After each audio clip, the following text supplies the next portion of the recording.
Amazing grace, how sweet the sound that saved a wretch like me. Natatandaan ninyo kahit siguro kayo napanood nyo na yun o nadaanan nyo na sa Facebook, sabi niya dalawang prutas magkatabi. Sabi nung nung nagsulat sa baba, sabi niya, kung minsan hindi mo alam kung sino ang bulok. Sabi niya, pero isa lang ang sigurado, yung bulok pusang nalalaglag. Yun, kumbaga hindi mo kailangan siyang yugyugin. Ang bulok pusang nalalaglag. Siyempre, nanghihina yun, decay yun, rotting yun eh. Wala siyang kapit doon sa pinakasanga. Pero tanongin ko kayo, kumusta ang ating paglilingkod sa Panginoon pag pinag-usapan yung personal na relasyon natin sa Diyos? Siyempre, kung kayo tatanungin, amen kayo ng maganda at sasabihin nyo, okay naman ako, pastor. Pero alam nyo ba na kung ang bunga ng banal na espiritu ay nagsasabi na merong bunga ang espiritu, alam nyo rin ba na mayroong ding bunga ang pagsuway? Meron tayong mga pagsunod sa Panginoon na ang pagsunod natin sa Kanya ay sinadya natin. Ang pagsuway din natin sa Kanya, minsan ay sinadya din natin. Kaya pag-uusapan natin ngayong gabi ay yung roots of intentional disobedience. Yan. Ano ba yung mga ugat ng sinasadyang pagsuway? Sa Bible kasi, si Judas ay binanggit dito sa Bible na siya ay talagang hindi sumunod sa Panginoon. Kahit siya ay supposed to be sumusunod sa gusto ng Panginoon, siya ay sumuway. At kahit kinausan mo siya ni Lord, siya ay nag-deny pa rin. So ngayon tanong kita, kumusta ang iyong relationship kay Lord? Ano na ang mga sinuway mong utos niya? Alam mo namang yun ay utos niya, hindi mo ginawa o hindi natin ginawa, at ano ang naging resulta nito sa ating mga buhay. So mag-usapan natin yung roots. Bakit? Bakit nagkakaroon tayo ng ganito? Yung roots of intentional disobedience. Yung mga ugat ng sinadyang pagsuway. So if you have your Bibles with you, samahan niyo ako sa John 13 verses 27 hanggang 30. Ito yung kwento na ang ating Panginoong Hesus nasa upper room. Pagkatapos ng Panginoon sa upper room ay kausapin ng kanyang mga alagad, sinabi niya na kayong mga alagad ko, kung ako na inyong guro ay hinugasan ko kayo ng paa, maghugasan din kayo ng mga paa. Ano ba ang nangyari? Bakit sinabi ni Lord John? Kasi nga si Pedro ay alam ng Panginoon, itatatuwa siya 3 beses, at alam din ng Panginoon na babalik siya. Hindi katulad kay Judas.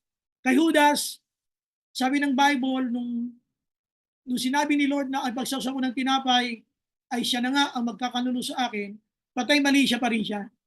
At kahit gabi, umalis pa rin siya upang maghanap ng pwedeng maging pamamaraan nila para ang Panginoong Hesus ay kanyang maibenta. Ibig sabihin, maipagkanulo at pagkatapos ay makaranas siya ng 30 pieces of silver na reward niya. Ikaw ba, meron ka na rin bang intentional disobedience na ginawa? Meron ka na rin bang mga ginawang pagsuway sa Panginoon?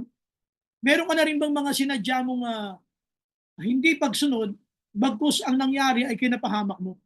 So welcome sa Wednesday Word. Basahin natin ang salita ng Diyos sa Aklat ng Juan, John chapter 13 verses 27 to 30. Ito yung ang Panginoong Hesus ay nagsabi na ang taong magkakanulo sa akin ay pag sinagsawsaw ko ng tinapay. Nung pinagsawsawan niya ng tinapay, ano nangyari? Patay mali siya lang siya at umalis. Kaya basahin natin. Verse 27, John chapter 13. As soon as Judas took the bread, Satan entered into him. So, nung maipagsawsaw na siya ng tinapay, tinanggap niya na yung tinapay galing kay Lord, si Satan ay pumasok sa kanya. So, Jesus told him, what you are about to do it quickly. Kung anong gagawin mo, gawin mo na, bilisan mo. At sabi ng Bible sa 28, but no one at the meal understood why Jesus said this to him. Walang sino man ang nakaalam kung ano ang dahilan bakit sinabi yun ni Lord. Sa verse 29, since Judas had charge of the money, sapagkat siya yung tesorera, siya yung treasurer, siya yung ingat yaman, Inisip ng iba na baka si Lord ay may iniuutos sa kanya, may pinabibili na kailangan para sa darating na kapistahan o kaya may pinabibigyan ng mga mahirap. As soon as Judas had taken the bread, he went out. He went out and it was night. Diyan natin tatapusin yung binabasa natin. Bakit natin sinabing intentional disobedience? Kasi nga kahit gabi, umalis pa siya. Dito natin ngayon susukatin yung Christian life natin. Kayo ba sa palagay ninyo ay hindi ba kayo nakakaramdam ng guilt feelings pag tayo ay nananalangin sa Panginoon para sa ating mga pangailangan? Lalo na ngayon ay Wednesday Word. Ano yung masasabi nating mga ugat na ako ay mayroong intentional disobedience kay Lord? Kasi pag ikaw lang yan, hindi ka aamin. Pag sinabihan ka, hindi mo rin aaminin. Pero yung bunga ay magpapakita. Yung magiging resulta, magpapakita na nanadya ka. Yung intentional disobedience. Kasi ito, kung ano yung pinakaugat, dadaloy yan. Dadaloy. Ngayon, gusto kong tingnan nyo to na ang isang palatandaan na tayo ay mayroong pananadyang pagsuway, yung intentional disobedience, ay makikita mo sa buhay ni Judas na siyang dahilan kung bakit hindi ka makalapit-lapit sa Panginoon kahit Wednesday Word at sumampalataya sa Diyos na siya'y sasagot sa panalangin mo. Kasi alam mo, meron kang mga sinasadyang kasalanan. Ang isang palatandaan yan. So, ang ugat niya, intentional disobedience. Ugat yan. Ano yung bunga? Kumbaga, the roots and the fruits.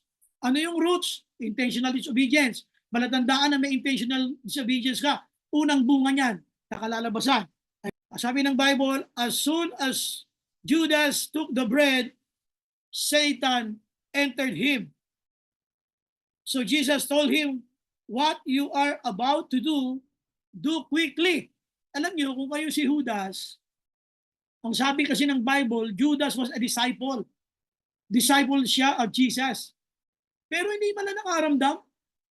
Isipin nyo, sabi ni Lord, ay pagsawsaw ko ng tinapay, siya magkakanuno sa akin. So pinagsawsaw ng tinapay, tapos inabot kay Judas. Normally, tayo mga Kristiyano, guilty ka na doon. Naku, alam pala ni Lord. Yari ako dito, sabit ako. Naku, alam pala ni Lord, paano na? Pero alam nyo, ang tigas ng puso niya eh. Yung tinatawag kong non-admittance, hindi tumatanggap ng pagkakasala niya. Non, N-O-N, does admit, admittance, non-admittance, hindi umaamin. Ito ang problema ng Kristiyano habang siya ay nagtatagap sa Panginoon at marami siyang ginagawang maka-Diyos na bagay. Halimbawa, lagi ka nasa Bible study, lagi ka nasa cell group, lagi ka sa Wednesday Word, umatin ka lagi ng inyong mga fellowship, mga cell group.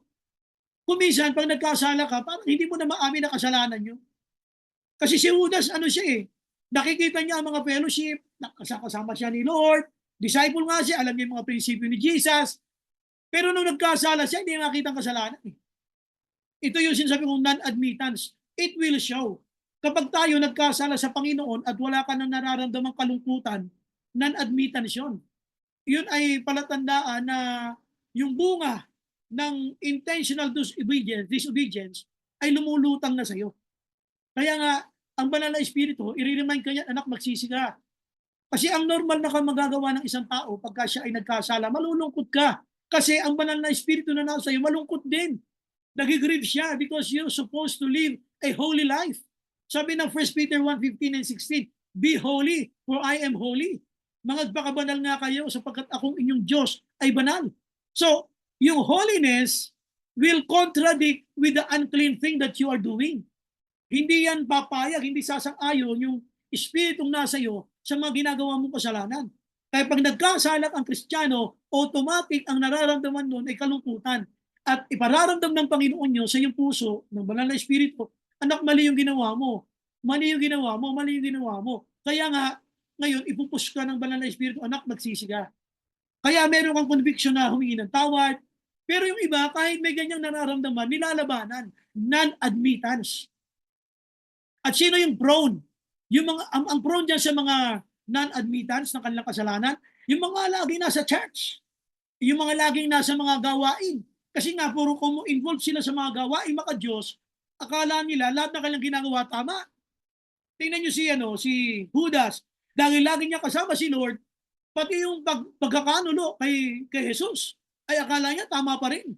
Pero dito makikita ninyo, nung pinagsawsaw ni Lord ng tinapay, ang pagsawsaw ng tinapay, siya na nga, rekta, iniabot sa kanya eh. Pero nung nakita nyo, nung binasa nyo, hindi malang nag-sorry, Lord, sorry po. Lord, alam mo ba, pagkakanulo kita eh. Lord, alam mo ba, pagpapalit kita sa 30 pieces of silver, wala eh. Tumayo eh. Tapos, tinesting na nga siya ni Lord eh. Sabi na, o sige na, kung may gagawin ka, gawin mo, mabilis. Tumakad pa rin. Minsan ganun tayo eh. Minsan ang Panginoon, may mga sinasabi sa atin, ayaw nating sundin, sakala mo, okay lang yung kay Lord. Hindi eh. Hindi okay eh. Kaya minsan ang Kristiyano, ang nagpapahina ng kalooban natin lumapit sa Diyos, ay yung damdamin mo na ayaw mong umamin ng kasalanan.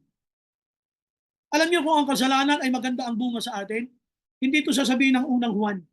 Sabi ng unang Juan, kung ikaw ay nagkasala, kailangan mong ipahayag ng iyong labi na ikaw ay nagkasala, sapat ang ating Panginoong Diyos ay tapat at banal, ay ikaw ay kanya patatawarin. Kung ang pagkakasala ay okay lang kay Lord, kung yung pagbabaliwala mo sa kasalanan ay okay lang kay Lord, di sana wala kang conviction, di sana hindi ka nagsisisi, bakit malungkot ka? Bakit hindi ka mapakali? Bakit ka balisa? Kasi alam mo, binigyan mo si Lord. Kasi alam mo, binigyan mo siya. Kaya nga dito, ang roots, one of the roots of intentional disobedience, yung sinasabi na non-admittance, hindi umaamin kay Lord. Kailan ka umamin kay Lord? Lord, alam mo, nainis ako dun sa driver ng jeep. Kasi biglang namreno, nauntog ako tuloy. Lord, nainis ako dun sa tricycle driver, sumakay ako, nauntog ako. Lord, alam mo, may nakita akong magandang girl. Alam mo, Lord, gandang-ganda ako. Alam ko, Lord, nagkasala ako, sorry po. Kailan ka umamin ng ganyan? Sa mga babae, Lord, puging-pugi ako kay ganito. Lord, alam ko nagkasala ako. Kailan ka umamin ng ganun? Wala. Hindi natin inaamin yun kasi ang tingin natin, hindi kasalanan yun. Non-admittance. Walang pag-amin. Mga kapatid, para yung para yung bara sa tubo. Yung kasalanan, hindi makadaloy, hindi makapag-flow ng maayos yung tubig dahil may barado yung kasalanan. Ganon din tayo. Kaya kahit anong palakpak mo sa church, ang tingin mo, drain ka. Tapos yung Christian life mo na dating masaya ka, parang lagi kang pagod. Parang kang laging dry na dry. Kasi nga hindi ka umaamin sa kasalanan mo eh. Alam niyo ba, whenever you come to the Lord and ask for God's forgiveness, at ikaw ay sincere and humble to do it, you can experience the fresh, yung refreshing ng Panginoon, yung pagiging sariwa mong muli sa kanyang presensya. Kaya pag Wednesday word, dapat hindi ka lang nakikinig dito. Dapat nakahanda ka rin magpabago sa Panginoon sa mensahe na pinadadala niya sa atin. Kaya para mabago ka ng gusto, maging maayos ang ating buhay Kristiyano, para payapa ka, amin tayo. Pag nagkasala tayo, taas kamay. Huwag mo nagtuturo kung sino-sino. Taas kamay pag nagkasala ka, sorry ka sa Panginoon. Dito si Judas, binigay yung tinapay. O sige nga, sabi ni Lord, kapag sawsaw ko ng tinapay, siya na nga. O, Judas, tinanggap. Wala ka guilty na sinasabi sa Bible. At tumayo na siya. Umalis na. So, una-una, non-admittance. How are you? Ngayong gabi, ang aking prayer, alam nyo, maging sensitive tayo pag pinalulungkot natin si Lord. Maging sensitive tayo pagka si Lord ay malungkot dahil sa pinaggagawa natin. Dami nating kasalanan na kung titingnan nyo yung buhay natin, ang dami nating kasalanan na hindi natin inaamin sa Kanya. Umamin tayo para magkaroon uli ng sariwang ikaw sa iyong Christian life. Hindi, anong ginagawa? Ilalabanan natin, nangangatwiran tayo, manong umamin na tayo kay Lord. Sorry po. Ang gusto ng demonyo, magmatigas ka eh. Ang gusto ng demonyo, huwag umamin. Amin ka na. Sa nanay mo, umupit ka ng umipot ka ng 50 pesos. Sa wallet niya, habang natutulog siya. Pag di hinahalap ngayon, nung pagising niya, may paggagamitan siya. Ngayon, kinento sa inyo, nawawalan siya ng 50 pesos. Ayaw pa rin umamin? Umamin ka na. Kinuha ko yung 50 pesos kanina eh. Ang talagang gagawin ko sana kukuha ko ng 100 pesos. 50 pesos lang nakuha ko kasi 50 pesos lang ang laman. Ma, may utang ka pang 50 pesos ha. May utang pang bigla yung mama niya dahil 50 pesos lang kanya nakuha. So mga kapatid, first root of intentional disobedience, yung sinasabi natin na non-admittance. Number two, magtanong natin sabi ng Bible. Ito yung verse 30. Sabi ng verse 30, ang kwento diyan kasi si Jesus ay kasama niya yung mga alagad sa upper room. Kumakain nga sila eh. Doon nga sinabi ni Lord, ang sinumang ipagsawsaw ko ng tinapay, siya na nga. Ngayon, dumatanggap ito ni Judas, umalis. Tingnan nyo, as soon as Judas had taken the bread, he went out. He went out. And it was night. Lumabas siya. At nung oras na siya lumabas, gabi na yun. Gabi na. Ano yung number two?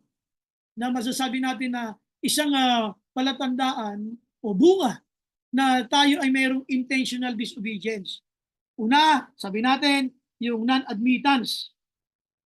At yung number two, yung non-appearance. Ibig sabihin, hindi siya nakatagal. Umalis siya. Bigla siya nag-disappear. Sabi ni Lord, ang ipagsawsaw ko ng tinapay, siya na nga, anak ko. Parang sinisilihan doon sa pupuan niya si Judas. Hindi na siya makatagal. Naku, yari ako dito, baka expose ako dito ha. Kaya ang ginawa niya, umalis. Alam niyo, karamihan ng mga umaalis sa mga fellowship, umaalis sa church, kapag yung kanilang kasalanan ay na-expose. Kaya minsan sa kabulungan ng mga magkakaibigan, pagka merong isang may kasalanan doon, umaalis. Kasi ayaw niya siya mapag-usapan.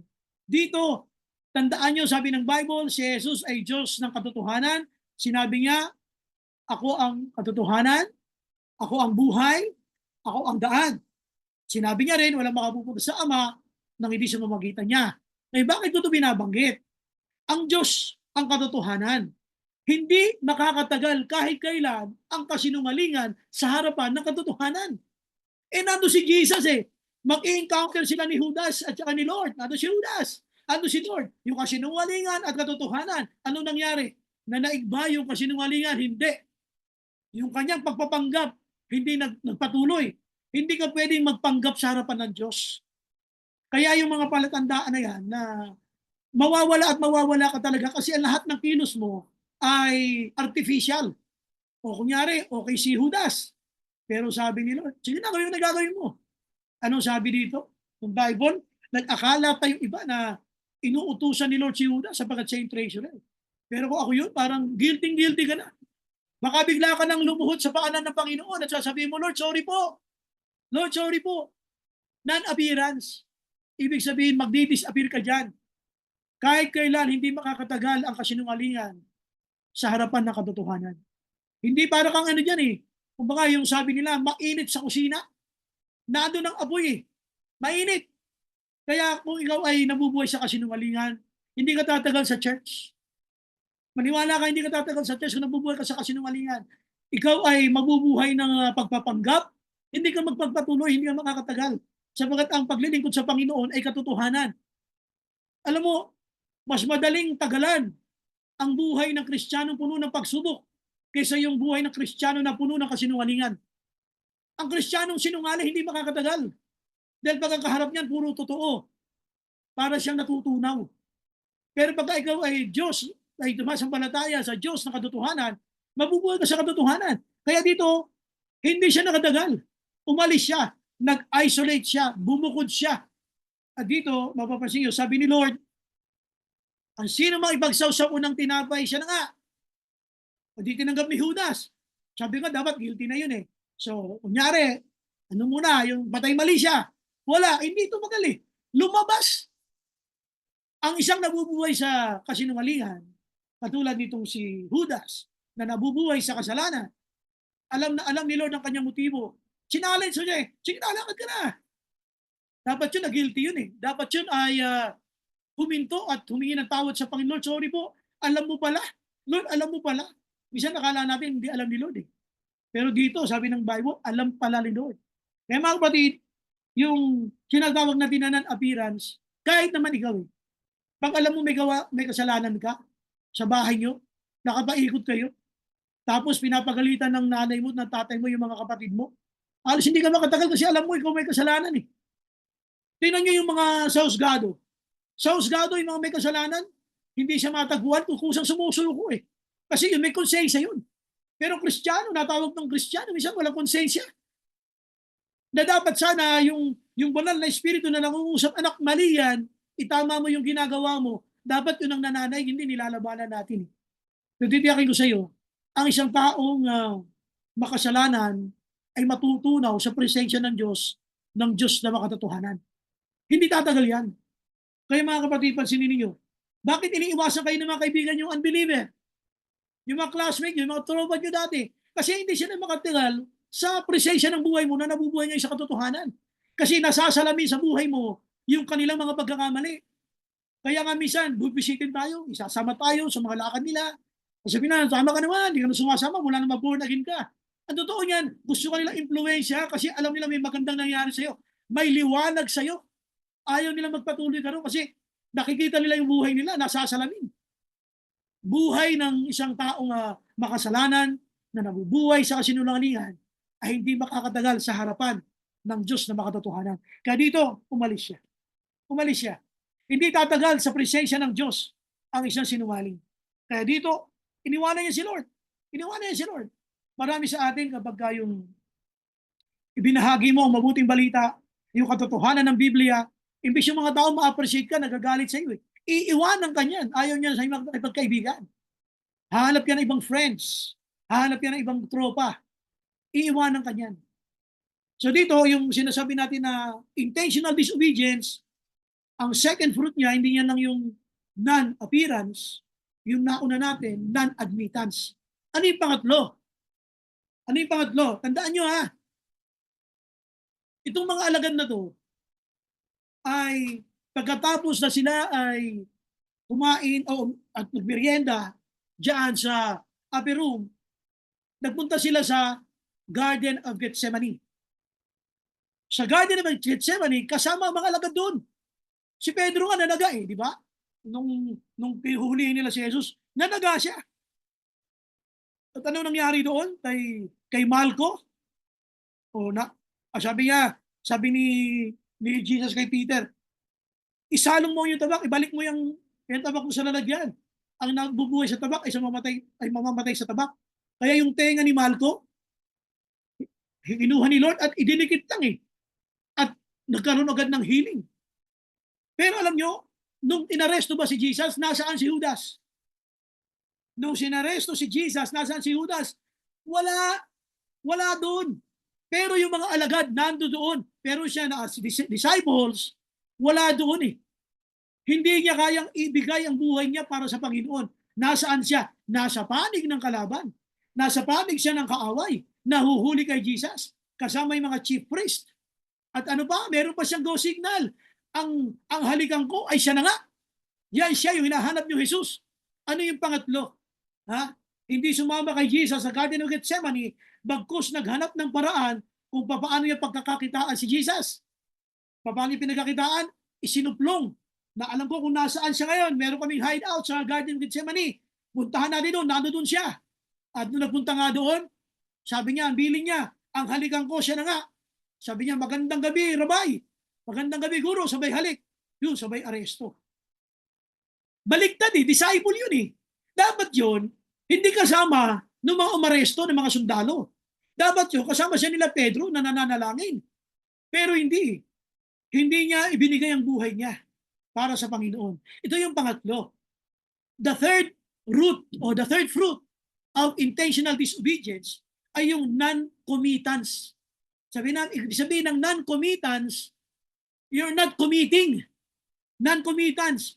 Pag sinabing non-committance ay you are expressing or revealing that you are not committed. Nagpapakita ka, nagpapahayag ka na ikaw ay hindi nakakommit kay Jesus. Kaya yung mga hindi nagko-commit, hindi mo maasahan talaga yan ay nasa Panginoon. Silang mga dapat ay kasama mo naglilingkod sa Panginoon at iniwanan ng Panginoon. Mas pinahalagahan yung kanilang personal agenda. Iba't iba ng agenda. Dito, ang agenda dito niya ay finances, financial. Ano mapapala ako pagka tinuro ko sa inyo si Jesus? O sige, meron kang 30 pieces of silver. Binigyan siya. Pero nagbunga yun ng matinding kalungkutan nung makita ni Judas ng Panginoong Yesus na inosente ay hinuli, inaresto. Kaya nung sinosoli niya yung 30 pieces of silver sa mga chief priest, sabi ni Judas, ipinagkanulo ko ang taong walang kasalanan. O ano ngayon sa amin? Sabi nga ng mga chief priest. See? Kumisan yung mga tao, bagay, napapanigan ng isang tao na palabas, palayo sa Diyos. Papanigan mo ibang bagay, hindi si Lord, hindi gawain ng Diyos. Tiyak, ipapahamak ka lang eh. At iyon, kitang-kita nyo, napahamak si Judas. Nagkaroon ng matinding kalungkutan hanggang saan naging resulta, kapahamakan, nung siya ay nag-suicide. See? Akala niya maganda ang pakinabang ng paglayo sa Diyos. Hindi niya alam yung pala ay kamatayan. Yung palang kanyang kapahamakan ng paglayo sa Panginoon ay nagdulot ng kanyang kamatayan. Kaya dito, mapansin ninyo, si Pedro, ang daming checking eh. Ang daming rebuke na inabot ni Pedro, pero hindi humihiwalay sa Diyos. Committed pa rin siya kay Lord hanggang sa sukdulang pinakamatinding ginawa niya, nag-deny siya ng 3 beses. Hindi ko kilala ang taong yan. Pangalawang denial niya. Sabi niya ay, isinusumpa ko, hindi ko kilala ang taong yan. Hanggang sa pangatlong denial niya, mamatay man ako, hindi ko kilala ang taong yan. Pero ano nangyari? Pinatawad pa rin siya ng Panginoon at nag-commit siyang muli. Kaya pagdating sa Acts chapter 2, siya ang unang-unang nangaral. Kilala ko si Jesus na inyong sinasampalatayanan. Nakasama ko siya, pinatawad niya ako sa aking mga kasalanan. Kaya pagka ganun ka sa ibang tao, isinare mo kung gaano kabuti ang Diyos, naniniwala sila sa iyo eh. Kaya lang, paano mo gagawin yun kung lalayo ka sa Diyos? Because of your intentional disobedience. Dito, ang intentional disobedience ay yung sabi mo, non-committance. Ayaw mong mag-commit dahil mas mahalaga sa iyo ang iyong personal agenda.